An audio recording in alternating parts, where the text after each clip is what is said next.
What happens when one of Hollywood's most revered actors walks into what he thinks is a standard late-night interview, only to realize he's being ambushed on national television? The answer: a live meltdown so raw and explosive that it sent security rushing to the stage and left the audience frozen in stunned disbelief. Before we dive into this unforgettable showdown, hit that subscribe button and drop a comment below. What do you think really triggered Colbert's combative approach that night? Because trust me, you'll want to hear every second of what went down. It all started like any other episode of The Late Show with Stephen Colbert. The monologue was sharp, the audience energized, and everything appeared to be moving smoothly. But beneath Colbert's usual wit was a razor-thin edge.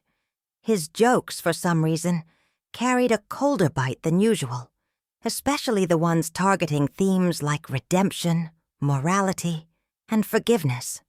Themes that, as it turned out, were central to that night's main guest, Academy Award winner Denzel Washington. Washington was there to promote his latest directorial project, a deeply personal, spiritual drama that had already begun stirring Oscar buzz on the festival circuit. When he walked on stage, his presence was graceful, dignified. He shook Colbert's hand, smiled at the crowd, and settled into his seat with the calm confidence of a seasoned pro. But something was off. Colbert's welcome was polite on the surface, but his tone held a faint, unmistakable chill. Then came the first jab, masked as a question. "So let's talk about this new film of yours. It's quite the departure from your usual action fare. Very serious, very spiritual. Some might even say preachy."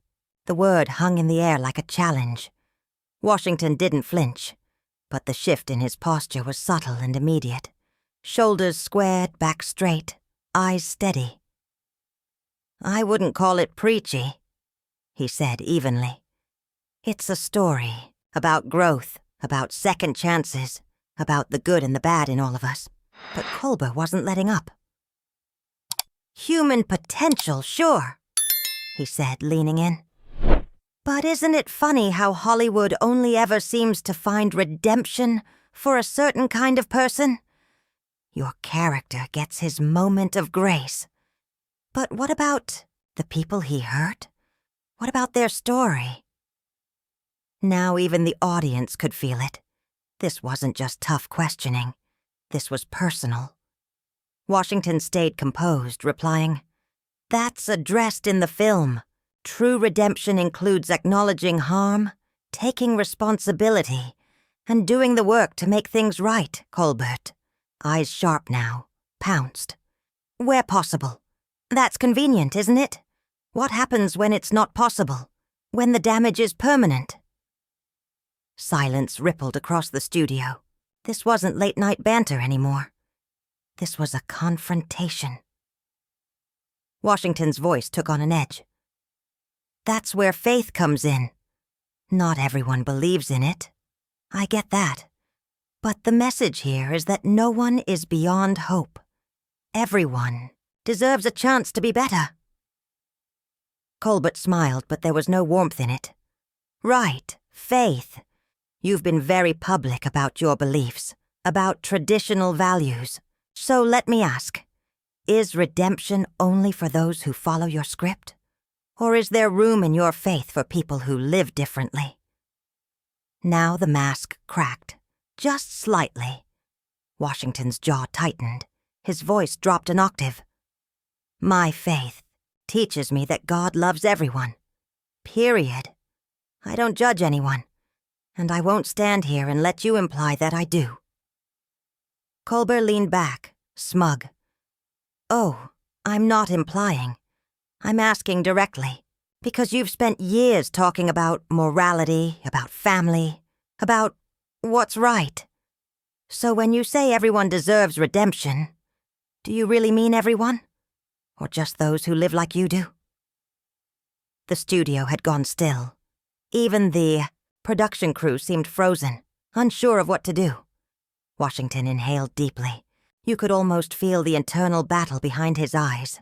"I came here," he said slowly, "to talk about a story I'm proud of.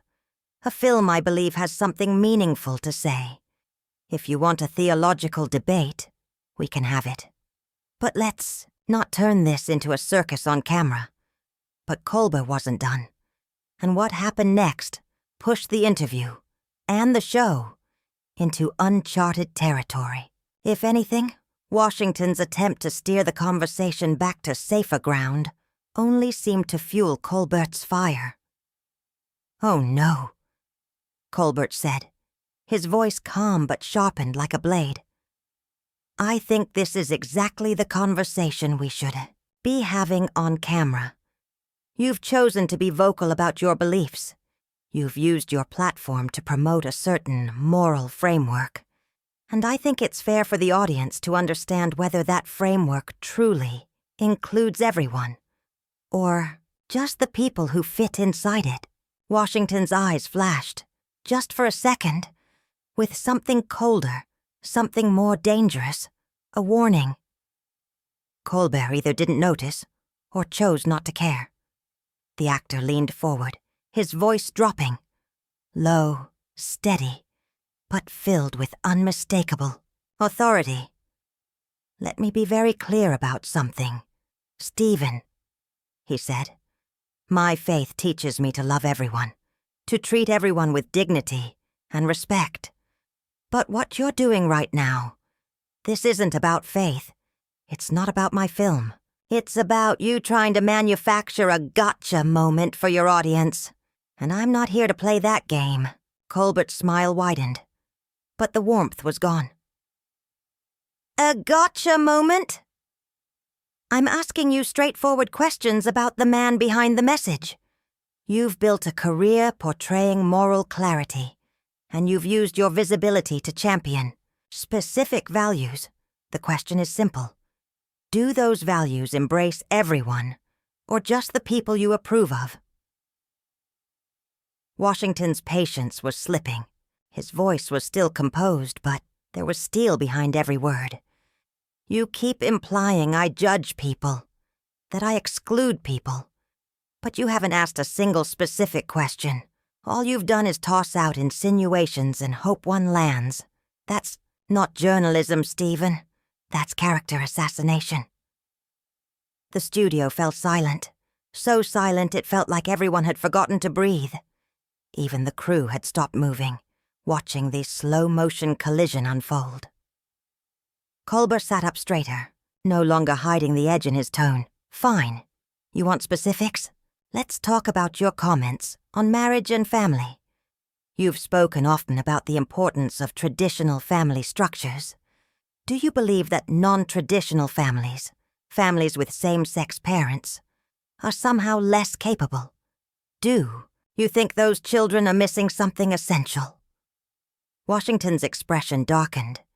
"I have never said that," he replied, his voice clipped. "I have never claimed any loving family is lesser than another. You're putting words in my mouth I've never spoken." "But you have championed traditional marriage," Colbert insisted. "You've cited your own long marriage as a moral example. That sends a message." "The message is that it's what works for me," Washington said, cutting him off. "I speak from my own experience. I don't condemn anyone else's. But in your world, apparently, I'm not allowed to have personal beliefs without being labeled a bigot." Colbert leaned back, clearly savoring the rising tension. "Personal beliefs become public policy when you're a cultural icon. You've spoken from pulpits. You've given interviews. You've put yourself forward as a spokesperson for a particular worldview." "I've shared my story," Washington replied, his voice rising slightly. "What gives my life meaning? I have never told anyone how to live theirs, and I resent the hell out of you pretending otherwise." Colbert's next line came fast, like a jab. But isn't that exactly what your new film does? Doesn't it present redemption through a narrow lens? Your lens? A very specific brand of faith. Isn't that telling audiences this is the path to salvation? That was the moment everything broke. Washington stood up abruptly, his chair skidding back with a loud scrape. The sound echoed through the stunned studio. That's it. I'm done. Gasps rippled through the audience. Colbert stayed seated but looked ready, coiled, his hands resting lightly on the desk. We're in the middle of an interview, Denzel. Surely you can handle a few tough questions. Tough questions? Washington repeated, his voice carrying clearly even without the mic. You haven't asked a single one. You've made accusations, twisted my words, built straw men just so you can burn them down. This isn't journalism. It's not even decent television. It's a hit job. Colbert stood now too. The space between them tight with tension. A hit job? He said. I'm asking you to defend public statements. If you can't do that, maybe you shouldn't make them in the first place. The two men now stood face to face, one radiating righteous fury, the other cool provocation. Washington's fists clenched at his sides, jaw tight, voice low and lethal. I can defend anything I've ever said, he replied. But I won't be ambushed by someone who came here looking for a fight instead of a conversation. Washington's voice was razor sharp. This agenda? You've had it since the moment I walked out here. You've been gunning for a fight from the start. So tell me, Stephen, why? Colbert's polished TV persona finally cracked. You want to know why? Fine. I'm tired of celebrities cloaking divisive rhetoric in the language of love and faith. I'm tired of people claiming to speak for God while quietly marginalizing anyone who doesn't fit their narrow definition of righteousness. Washington pointed at him, his tone cold. There it is, the real Stephen Colbert, not the charming host with clever punchlines. The man who walked out here already convinced I was the enemy. Chaos rippled across the studio. Producers spoke urgently into headsets. Camera operators hesitated. The audience sat frozen, unsure if they were watching groundbreaking television or a full-blown disaster. Colbert stepped around the desk, eyes locked on Washington. I decided you were the enemy. You've built your brand on moral superiority. You lecture from a Hollywood bubble, totally disconnected from the real world. Washington's reply cracked like a thunderclap. Moral superiority? I grew up in Mount Vernon. My dad left when I was 14. I worked my way through school. Everything I have, I earned. And I've used my platform to lift people up, to offer hope. But I guess in your story, that makes me the villain. Colbert snapped back. Hope for who? People who think like you? Believe like you? Look like you? What about the people your traditional values leave behind? Washington stepped in close, voice low but firm. You don't know me, Stephen. You don't know what I believe. You don't know who I care about. You've built a straw man, a conservative caricature to tear down on air, so you can look enlightened. Colbert didn't flinch. I know what you've said, the positions you've taken, the groups you've supported.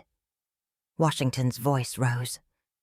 Then you know I've backed literacy programs in underserved communities, funded scholarships for kids from all walks of life, helped formerly incarcerated people re-enter society. But none of that fits your narrative, does it? Colbert's face flushed. His voice grew sharper. Don't lecture me on charity. Every celebrity writes checks to feel better. That doesn't excuse the harm your public statements cause. Statements that reinforce systems already stacked against marginalized people. Washington's laugh was bitter. Harm? You want to talk about harm? Look around. You invited me under false pretenses and have spent the last 20 minutes smearing me with vague accusations. You're not fighting for justice. You're performing. Colbert's voice was clipped. At least I'm not hiding behind religion and family values while propping up systems that keep people down. Washington's voice roared. Name one. Name a single system I've supported that oppresses anyone. Give me one specific example instead of these empty smears, Colbert faltered. Your political donations, your affiliations with certain groups. Washington cut him off. My donations are public. I've supported candidates from both parties, those I believed would serve their communities. My affiliations? Charities that help people, all people. You knew that. You ignored it, because it didn't serve your narrative. Colbert's composure crumbled. This isn't about facts. It's about the message you send. You promote traditional values in a world that's trying to evolve past outdated limits. Washington stepped in again, filling the space between them. You mean values like hard work, responsibility, respect, family. That's what I talk about. But you've twisted that into something ugly, Colbert fired back, desperate now. Everyone knows what traditional values is code for. Washington's voice dropped, deadly calm. Code for what, Stephen? Say it.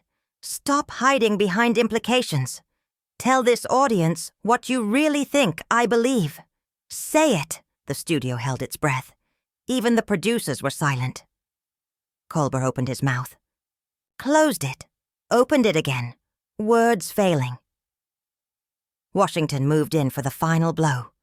You can't say it, can you? Because the second you speak it out loud, it all falls apart. This performance, this attack, it's all built on suggestion and assumption. Colbert, his voice barely above a whisper, tried to salvage control. I'm trying to hold you accountable. Accountable for what? Washington's voice thundered through the studio. For having faith? For talking about my family? For making films that suggest people can grow and change? What exactly do you think I need to be held accountable for? Colbert's reply came out barely above a whisper. For the influence you have, for the message you send. Washington stepped forward, his voice now calm but steeled with intensity. The message I send is that people matter, that everyone has value, that we are more than our worst mistakes. If that offends you, if that's what you need to attack, then maybe the issue isn't with my message. Colbert's composure was unraveling. His tone grew shrill, defensive. You're twisting my words. This isn't what I meant. I'm not twisting anything. Washington cut in. I'm asking you to be specific. You brought me here to tear me down. But you don't actually have anything. No facts. Just assumptions and bias. The host looked around the studio, desperate for help. His crew, the audience, anyone. We need to go to commercial, he blurted. No, Washington said firmly. We're not going to commercial. You wanted this conversation, Stephen, so let's finish it. On camera. This is my show, Colbert snapped. I decide when we cut. Washington gave a cold, bitter laugh. Your show. It stopped being your show the moment you ambushed your guest instead of doing an interview. This became something else entirely. Colbert signaled frantically to his producers, but Washington stood his ground. You know what? The real tragedy is here. Washington continued, his voice ringing clear. You had the chance to have a real conversation about faith, about values, about how we treat each other in this country. But instead, you went for character assassination. You attacked the person, not the belief. Colbert's voice cracked as he called out, Security! The word dropped like a grenade. Washington stared in disbelief. Security? You're calling security because I asked you to back up your accusations? Because you started a fight you can't finish? 2 large security guards moved toward the stage, but Washington calmly raised a hand. Don't worry, I'm leaving. But not because he's kicking me off. I'm leaving because this, he gestured around the studio, isn't worth my time or my dignity. He began removing his mic, his movements slow and deliberate. You know what's sad, Stephen? I respected you before tonight. I thought you used humor to challenge people, to make them think. But what you've shown me, you're just another bully with a platform. Get him out of here, Colbert said weakly to security. The command had no weight. I'm going, Washington replied, placing his mic on the chair. But before I do, let me leave you, and your audience, with this. If this is what we call public discourse now, ambushes, assumptions, and censorship of ideas, then we're in trouble. He turned to the stunned audience. I came here tonight to talk about a film I'm proud of. A story about redemption, about second chances. Instead, I walked into a hit job. Judge the film for yourselves. Not by what he tried to turn this into, but for what it actually says. As Washington walked toward the exit, Colbert made one last grasp at control. Ladies and gentlemen, Denzel Washington, everyone. We'll be right back after this break. Washington stopped, turned. No, Stephen. There's no we here. There's just you, alone, with your assumptions and your anger. And everyone else just trying to understand what the hell they just witnessed. His final words echoed through the silent studio. Then he walked out. Colbert stood frozen. His face was pale. The audience sat in stunned silence, processing what had just unfolded. The cameras lingered for several seconds before finally cutting to black. So there you have it. The moment one of Hollywood's most respected actors walked off late-night television. Not because he lost control, but because he refused to be baited. What do you think pushed Colbert over the edge? Was it a desperate grab for ratings or something deeper beneath the surface? Drop your thoughts in the comments. And don't forget to subscribe for more behind-the-scenes stories that show you what really happens when the cameras stop rolling.